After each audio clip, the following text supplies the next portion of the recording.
Olá! Hoje trataremos sobre as relações de além-túmulo dos espíritos desencarnados. Já vimos que os espíritos possuem diferentes graus evolutivos.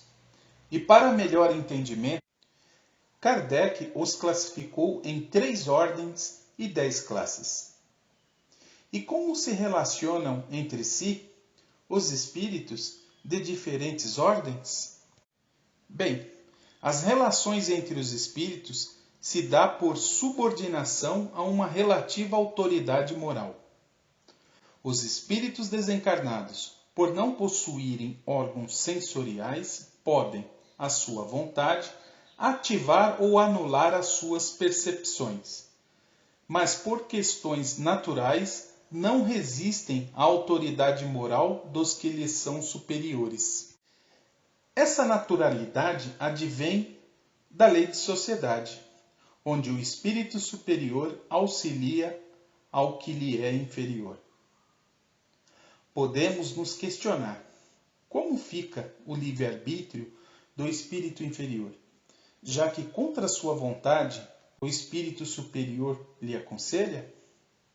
Pois bem, o bom espírito o aconselha, de forma irresistível o espírito inferior o escuta. Entretanto, não é obrigado a seguir o aconselhamento do que lhe é superior. Mesmo porque os espíritos superiores não impõem a sua vontade.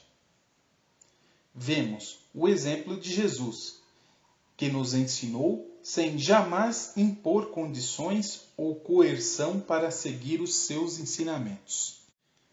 Para entendermos melhor a questão, tomamos como exemplo um fato comum da nossa rotina.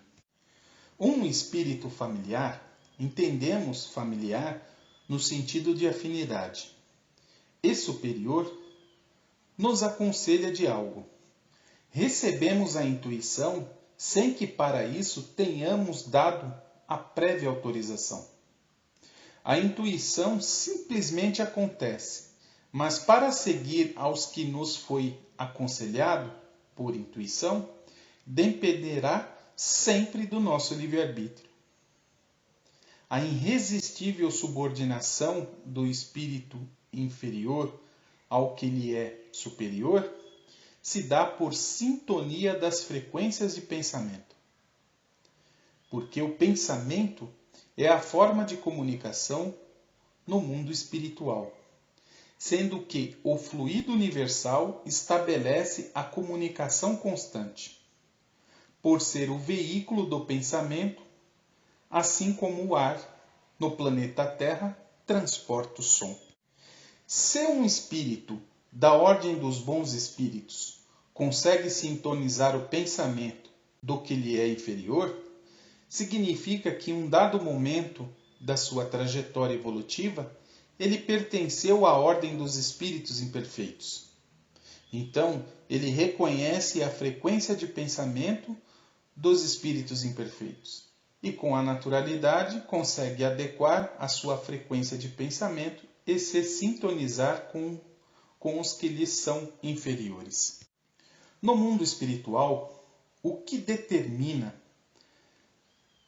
a hierarquia é a condição de evolução moral e intelectual de cada espírito, e jamais pela posição social que usufruíram quando encarnados.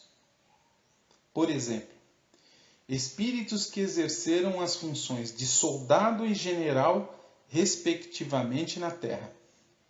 Ambos, ao desencarnar, pode ser que o general reconheça a superioridade daquele que lhe foi comandado na existência física. A reunião de espíritos no mundo espiritual se dá por uma espécie de afinidade, formando grupos e famílias. Esses grupos e famílias se unem por simpatia de propósitos, sejam os propósitos o bem ou o mal.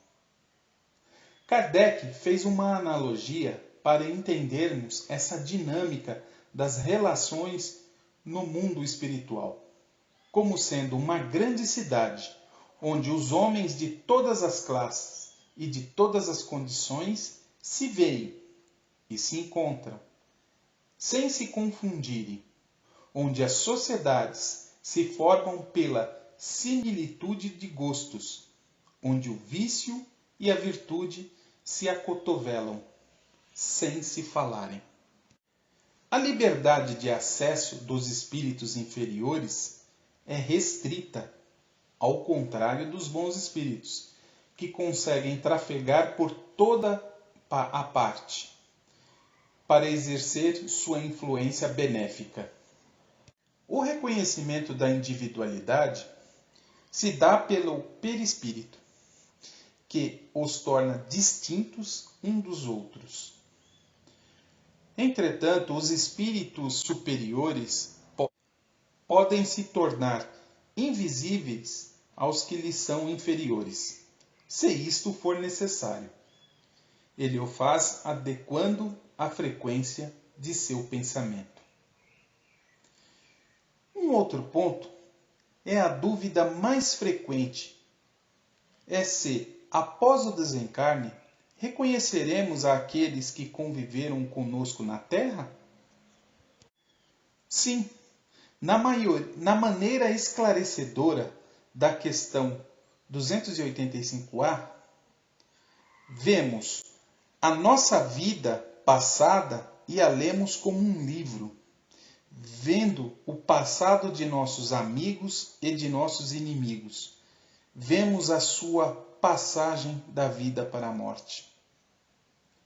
Mas vale lembrar que nem sempre o reconhecimento e o reencontro com aqueles que nos relacionamos na Terra se dá de maneira imediata, porque é necessário que o espírito, após o desencarne, passe por um período de adaptação e que dura conforme a condição de cada um.